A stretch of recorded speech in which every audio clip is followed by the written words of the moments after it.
presentations by UK and Colombian experts on counter-narcotics operations in Colombia and on international assistance and cooperation. Minister Bunting, who leaves the island today, is accompanied by the Permanent Secretary in the Ministry, Major General Stuart Saunders. The National Insurance Fund has entered into a management agreement with Melia Hotels International for the operation of Braca Hotel for the next 15 years.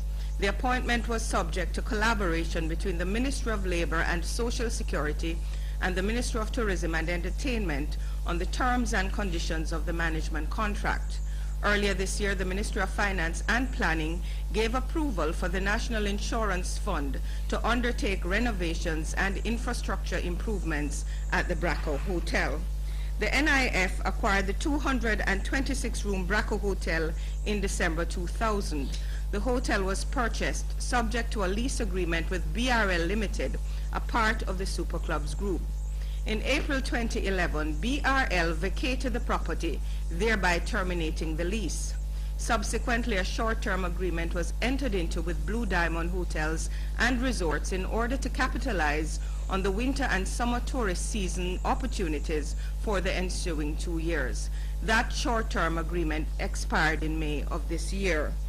Engagement of a long-term management agreement will secure 200 jobs and lay the pathway for the future expansion of the hotel to create an additional 150 to 200 jobs.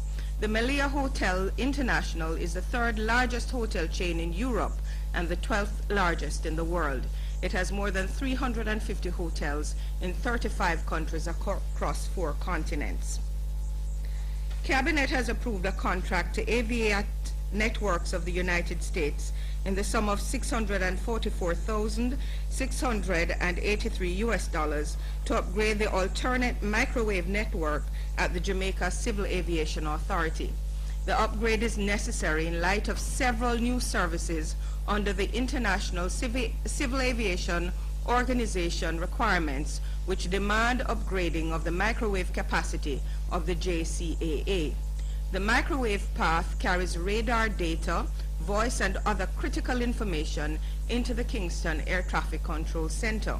The upgrade will meet the long-term growth in air traffic and meet projections for the continued safety of our airspace. The work will include upgrading and replacement of the 3 existing microwave radio links and the hub upgrade of transmitters, receivers, and antennas, as well as the IP technology utilized on the alternate path. The existing and new radio links, as well as repeater sites, will form a ring around the island, giving the JCAA increased redundancy and multiple transmission paths. The upgrade will enhance the existing microwave facilities for carrying radar, voice, and other critical information. Oh, I think I read that already. Cabinet has approved a 3-year contract for security services at the Bustamante Hospital for Children to Shack Electronic Security Limited. The contract is valued at $104,223,240. Funding will come from the annual budget of the South Regional Health Authority. The Bustamante Hospital for Children is a 283-bed facility and is the only specialist children's hospital in the English-speaking Caribbean catering to patients from birth to 12 years old. It provides a range of diagnostic, preventative, rehabilitative, and ambulatory services. Cabinet has approved the award of a contract to the United Nations Conference on Trade and Development, UNCTAD, in the sum of $1,750,000. The contract is for technical assistance to implement the latest version of the automated system for customs data as the integrated customs management system at the Jamaica Customs Agency. The integrated customs management system and the operation of a paperless trading environment are operational priorities required to establish Jamaica as a logistics hub. Last year, Cabinet approved the initiative of the Port Authority of Jamaica and the Jamaica Customs Agency to implement a port community system for the shipping industry. The current customs automated system does not provide the functionality required by a modern integrated management system. The JCA requested UNCTAD to conduct a feasibility study for possible implementation for this automated system for customs data. The system is a web-based application which has been implemented in over 90 countries worldwide. Cabinet has approved a contract to Geddes Refrigeration for the design, supply, and retrofitting of efficient air conditioning solutions at the Kingston Public Hospital, the Jamaica Information Service, the Donald Sangster building at the airport, and the Montego Bay Revenue Service Center. The installation and supply of new energy-efficient air conditioning equipment is projected to result in a 49% reduction in the energy consumption requirements of these facilities. The contract covers both U.S. and Jamaican dollar requirements and are in the amounts of $1,527,487 US dollars and $112,981,491 Jamaican dollars. Jamaica imports approximately 90% of its energy needs, and energy efficiency and conservation are necessary tools in the drive to significantly increase value obtained from each unit of energy consumed. In 2011, the government entered into a loan agreement with the Inter-American Development Bank for the execution of an energy efficiency and energy conservation program from which funding will be used to support this contract. And there have been many questions about changes at the JUTC, including an end to the transfer system. And today, we are lucky to have with us the very busy man, the Managing Director of the JUTC, Mr. Colin Campbell, and he will give us an update and he will answer your questions. And any questions that you may have on the elimination of pit latrines, Mr. Terry Brown will answer those questions for you. And that's a project I'm very excited about. Thank you, Sir Colin? You want to... We're opening the floor for questions.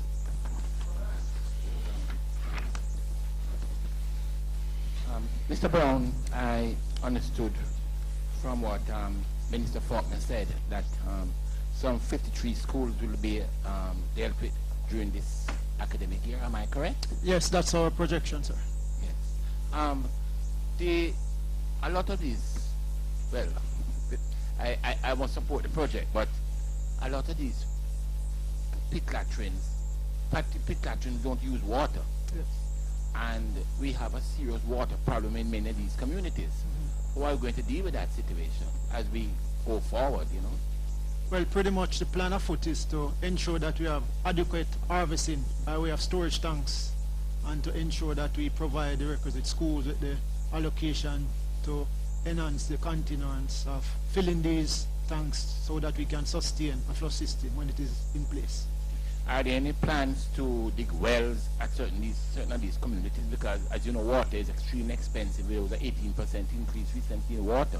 So it's going to significantly carry the budget up for schools, who are starved in many respects from resources. Well, the digging of wells, I figure that will fall under the auspices of the Water Commission. But what we have been doing so far is to ensure that we put in place adequate storage facilities, and also to use where there are pit latrines that are somewhat still operable. We don't basically close them, but we basically use them as a complement in the event there is a shortage of water. So it basically used as a backup in most cases. Are there any plans to harness rainwater as much as possible? I heard Minister Pickersgill speaking the other day about the value of, yes, of harvesting rainwater. Yes, we're actually doing that in most of our schools, especially in the plains of Clarendon and other dry areas. Thank you. That's what he had said, Houston. He had said that plans are afoot to harvest the water and put in place the proper storage facilities for rainwater that has been harvested. Thanks. Morning, Julie. Just repeat for me the schools, the amount of schools to be retrofitted. the cost, please? Could you just repeat that? This year? Or overall? Overall. 1.2 billion for the remaining 58 schools. Yes. 158. It's 158 schools, you know. in 53 total. are going to be done this year, but overall there are 158 schools that were identified. Carol Francis Yes. from the PDCJ. This message is directed to Mr. Campbell. The question, and what I wanted to know is there was a 3-month trial period that was supposed to have started on November 1 for the designated bus lanes. How is that going? And secondly, have the other members of the transport services, for example, JETU, been given permission to use the designated bus lanes? Okay, we have gone approximately 3 weeks into the dedicated lane. So far, we are carrying an average of about 6,000 persons more out of Spanish Town in the mornings. And we are able to cycle our buses somewhere in the region of about 50% faster. In other words, in the designated time, 6 to 8, 8:15, we were able to run 66 buses from Spanish Town to Kingston. Because of the one-way system now, we are able to run between 96 and 100 buses into Kingston during the same time. What about staff? Are there buses The only entity licensed to provide service on the Spanish Town to Kingston corridor for the KMTR is JUTC. We have sub-franchise to no one to provide service on that route. So the issue about other users doesn't even arise. Okay, there has been a number of comments and so going on about the transfer system. What is the situation with that now? You know, I think the transfer system is the most misunderstood thing in recent time, perhaps in public communication. I'm going to try to set it out Explain what it is once again, right? In 1998, when the transport center was built, we were operating just about 250 or less buses, and therefore the concept behind the use of the transport system was to use it as a hub in which we would route certain buses into Hertfordshire, allow them a quick turnaround, and allow other buses to do the onward journey. So as a result, some of the straight routes were dispensed with at the time. And for transfers, you were able to come into Hertfordshire and go into what is called a shuttle pool. And the shuttle pool included 500, 600, 700, which was eliminated earlier, 800 and 900. Those buses are the buses that shuttle persons into New Kingston, to Crossroads, to downtown, and to Papine. Over the years, as JTC increased its fleet, a number of these buses have become underutilized, and therefore the system went into a bit of inefficiency. In addition, and I use Route 32 as the example, Route 32 has 2 routes into Hertfordshire. 32, which goes into the transport center. And everybody who goes into that Route 32 is entitled to a transfer ticket, whether or not you have an onward journey. Route 32B ends in Hertfordshire, so if you go on Route 32B, there's no transfer. So what is happening, you really just catch the first bus that is going to Hertfordshire, whether it's 32 or 32B. So if we carry 1,000 persons on 32 into Hertfordshire, and only 500 wish to go on, what happened to the other 500 tickets? The other 500 tickets invariably show up for sale in the transport center and on the streets. So it represented a revenue leakage. So what we have done is to put alongside the transfer routes, straight routes. So in other words, if you live in Duhaney Park and you want to go downtown to Kingston, take the 32 now, which we have we have now stopped going into half a tree and turn around. It is now going straight downtown.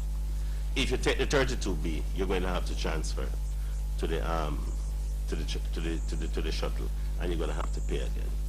If you live in Duane Park and you're a student at the University of the West Indies, if you take the 75 into half a tree, you're going to have to pay on the shuttle. If you take the 24, it takes you right to the university. So it will require a slight reorientation of how you use the bus service and the bus perhaps that you used to take. The shuttle is merely an alternative now for persons who wish to do business in half a tree. But we have straight routes that terminate at the end of the line. There's no need for you to go into half a tree and wait unless you need to. Just take a bus that goes to the end of the line.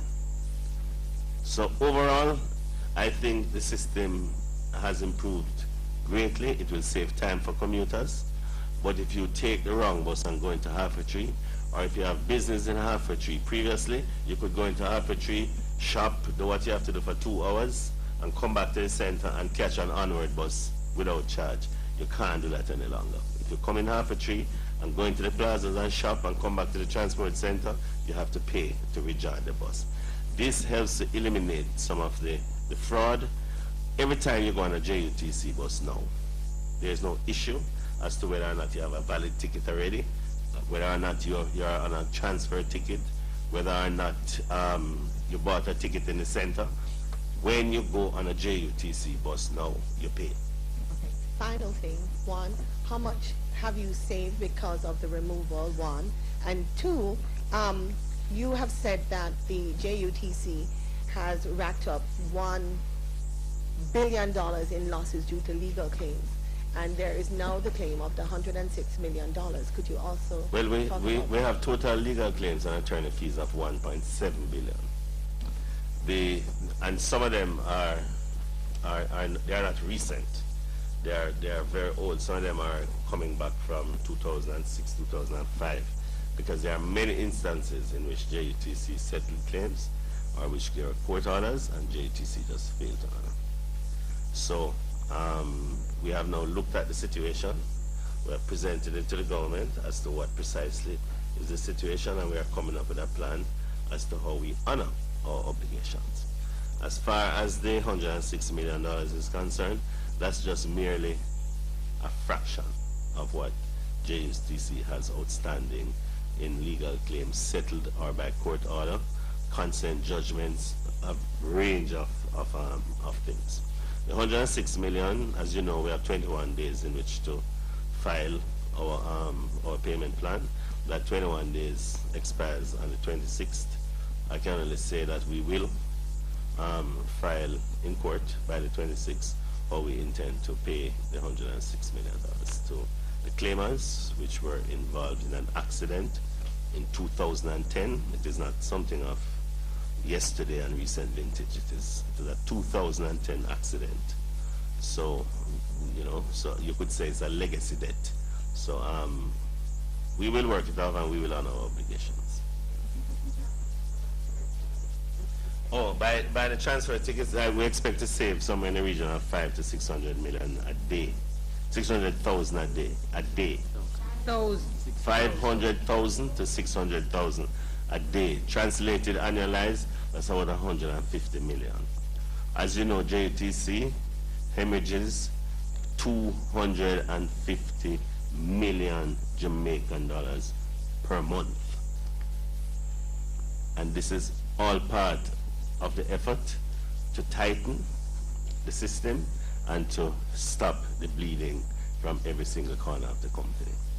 In addition, as you know, we have a fairly aggressive strategy to deal with the issue of revenue leakage by means of a number of strategies that are employed by workers in the system.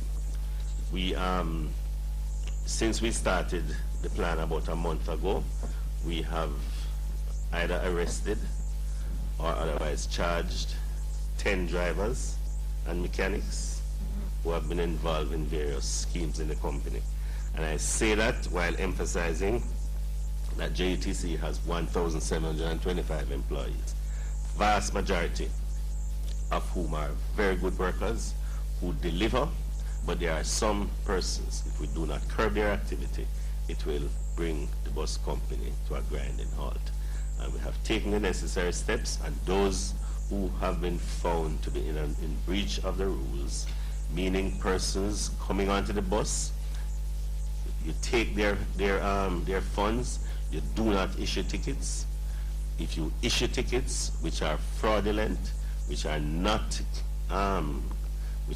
being printed from the JUTC fare validator, or if you issue tickets which are old tickets already used, those are things that will bring you in direct jeopardy in the company now, and we are very serious about it. Thanks, Mr. All right, we haven't had a question yet, so let's go to her, and then I come back to you and then to Hope Town. Okay, Kayla Wright from News Talk 93 FM. The first thing I want to know is that JATU has given the JUTC until Friday to respond to issues of the recent changes and how it will affect them. Does JUTC intend to meet this deadline? Well, I already met with JATU. Could you give us an update on the issues? I met with JATU yesterday, and it must have been a great misunderstanding, because there's no hesitation in meeting with JATU morning, noon, or night.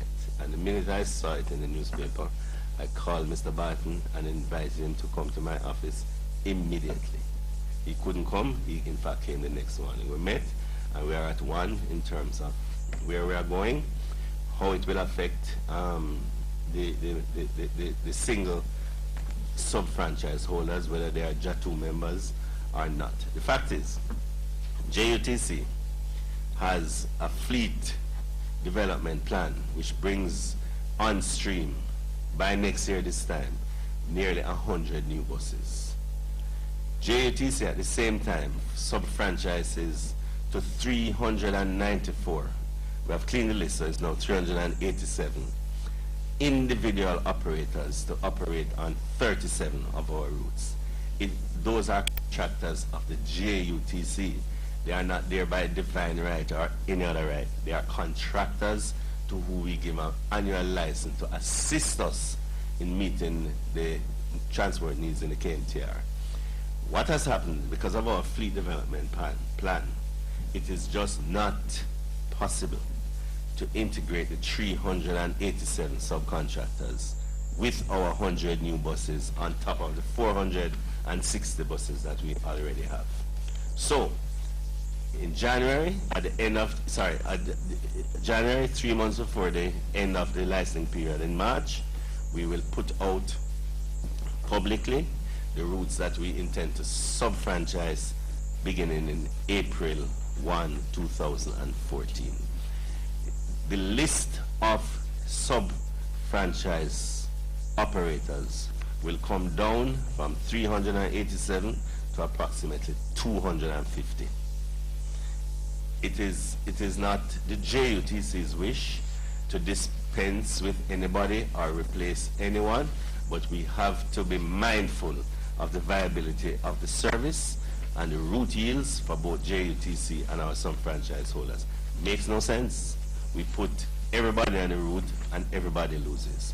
We have to do it on the basis of viability and what is required for service efficiency. And I believe that the persons who cannot be absorbed in the system perhaps will be able to find other opportunities in the PPV contracts market, or perhaps in the rural stage carriage opportunities. But it is just that the KMTR is just unable to absorb every single operator who wishes to provide a service in the KMTR. Okay. Irie? All right. It has been an age-old problem in the JUTC according to its users, the scheduling of the buses. So I just wanted to know if you could just give me any update or clarification on how these, going back to the transfer system by the way, how these extended routes, like the example you had given, how will this affect scheduling, or is there anything the JUTC is going to put in place to ensure that the buses will still run on a regular enough schedule? We think we can put in place even if what we call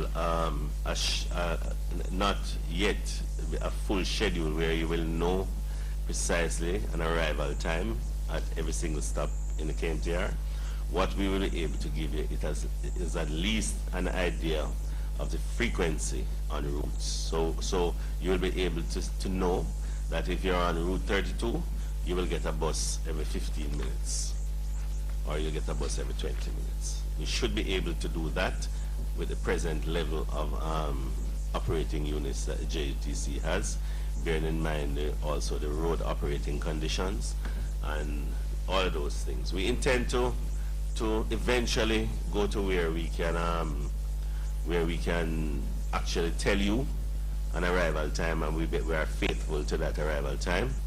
But now JUTC can tell you is that we dispatch somewhere in the region of 95% of our buses on time to meet schedules. But because of the road operating conditions, we are not faithful to those schedules. So it is something that we intend to solve over time.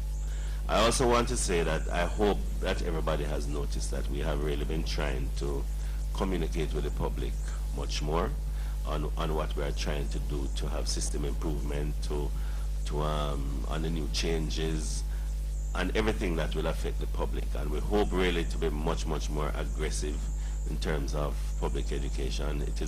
Public education is expensive, and we do appreciate what the media does for us on a day-to-day basis in terms of disseminating the information. But it is an area that JUTC needs to improve, and some of the reasons why persons do not readily accept some of the things we do, even where it represents an improvement to their own travel situation. It is because we have not been able to sufficiently communicate and to provide the messages on a timely basis, and we hope to improve that.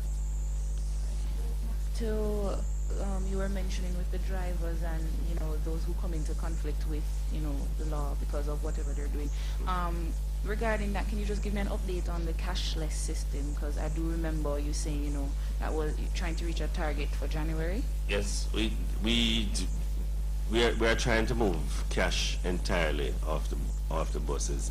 But as you know, in Jamaica, it is not so easy because persons really operate with the money in their pockets. However, we are doing a number of things. We have a deadline of January for every concession passenger to be in possession of a card, meaning the driver will not be able to sell a $20 ticket. You must access your concession by means of the electronic payment system. After that, and perhaps up to by March of next year, we will try to make sure we have covered every other passenger. But it is going to be very important for concession passengers, whether students, and we have an aggressive program in schools now, going into schools to provide the cards, whether it is the pensioner, whether it is the physically challenged, that persons who access a $20 ride, that they do so by means of a card. It is very important to JUTC. JUTC transports 110,000 students and other concession passengers per day. If it represents a serious risk to be able for persons to play with that $20 ticket as against the $100 ticket, it is a potential revenue leakage of gigantic proportions for the JUTC, and as a result we have to switch to where persons who are entitled, and only those who are entitled to travel at a concession rate, be given that concession fare. Or to say, how many buses or persons have switched over to the card system?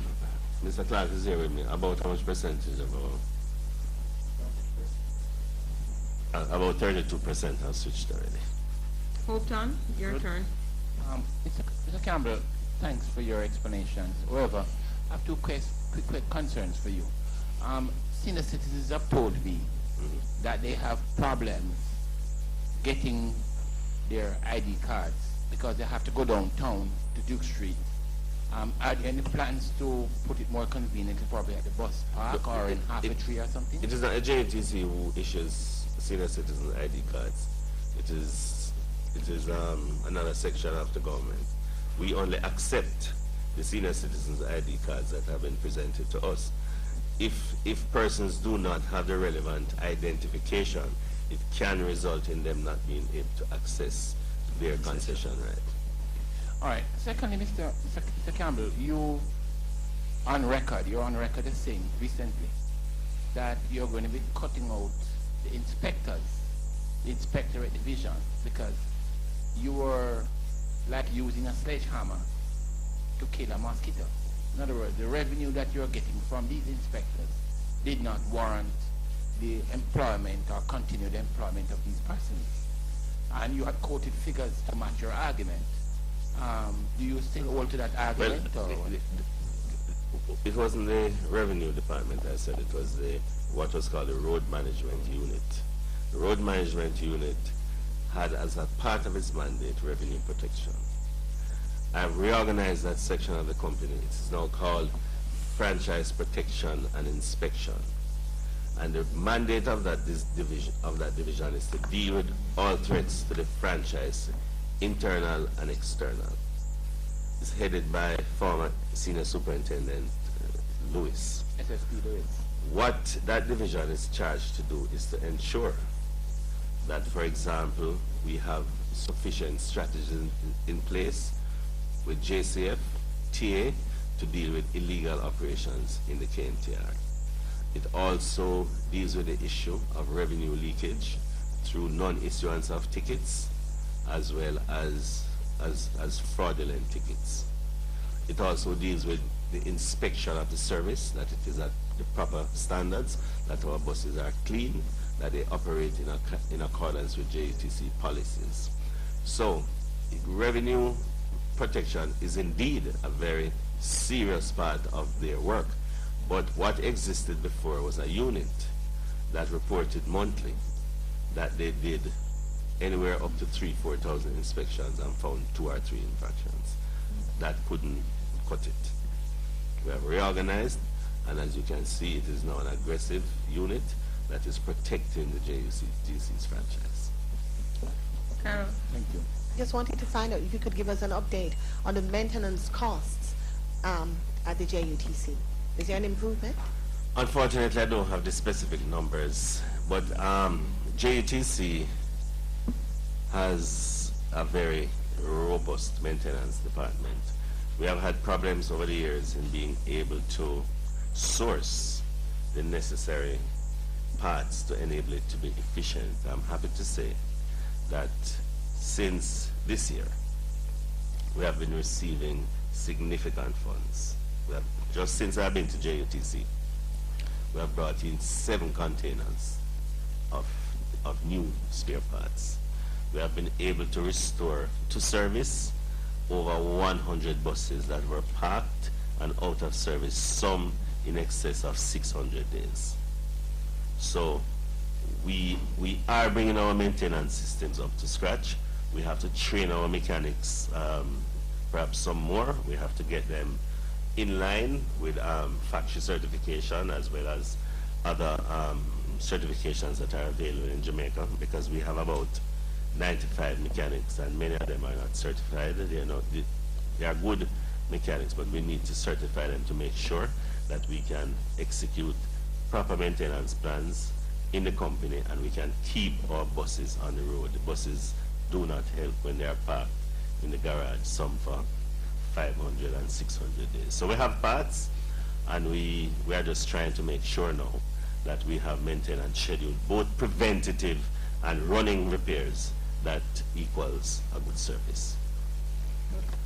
Do we have any other questions? Final question. Mr. Campbell, some time ago I was at Lindis Road and I saw a number of buses were parked at that location was supposed to be proposed headquarters for the JUTC. Scrap metal business is not a bad business, so are you planning to go into that business so as to recoup some losses? Sounds as if you have been there recently. Our head office is in Spanish Town. The the Lyndhurst Road facility was a depot, a normal run-out depot. However, in recent years, over the last 4 or 5 years, it was basically converted into the cemetery of the JTC. It's worse than a junkyard. It had perhaps somewhere in the region of 200 buses that were never ever going to be used again. The Border Survey, which is the department in government which writes off assets, they have been through all of it, and the units now have been border surveyed, and we are selling them out at the moment as scrap. So all of them there have been scrap metal dealers are there cutting them up and carting them away, and we hope to conclude this exercise by the end of the year. And then the facility is going to be refurbished in association with Hart NTA, and it is going to become an expansion of Jagas as a refurbishing center for JUTC buses. So we will be able to rebuild some of the buses, and by that we will be able to assist particularly in the development of a rural school bus service. About certifying your drivers there at that location? No, we already have a driver certification place at Lake Spen. I mean, we have mechanics. Our mechanics will be certified there because Jagas is a part, Hart NTA is a part of the facility. So you will be trained, certified, and you will be in a working environment. Our driver training school is in Lake Spen, and in association with Hart, we already certify drivers. So that part is okay, but we're bringing up the mechanics too. It's really mechanics I meant mechanics, not drivers. I mean earlier. Thank you. Thanks, Thank you. Thanks. Minister, Oh, we have some more questions. Yes, You're excited. Everyone, Mr. Campbell, and I'm excited too. Oh, that young lady. Yes. Monique Davidson from RGR. My question is actually addressed to Mr. Brown. You said that 158 schools will undergo the elimination of pit latrines, but 53 will be done this year. Can you give me the selection process behind the 53 schools for this year? Well, pretty much the priority as it stands is to ensure that schools that has portable water to the facility, those are the ones we prioritize, and also those schools that the pit latrines are in a severe state of disrepair. That's how we formulate the list of these 53 schools. Oh, my final question. She had a Yeah, follow. another one. She had a follow. Are they specifically tied to whether rural, urban? Are there any distinctions? Combination, but predominantly most of these schools are in the rural area. Thank you. Final question. Yeah, just for Mr. Campbell, can you just give me an update on the situation with the children in the transport center? Well, yeah, it is partially a JTC. You know, after the Observer expose a few weeks ago, since that we have formed really a partnership with a number of organizations.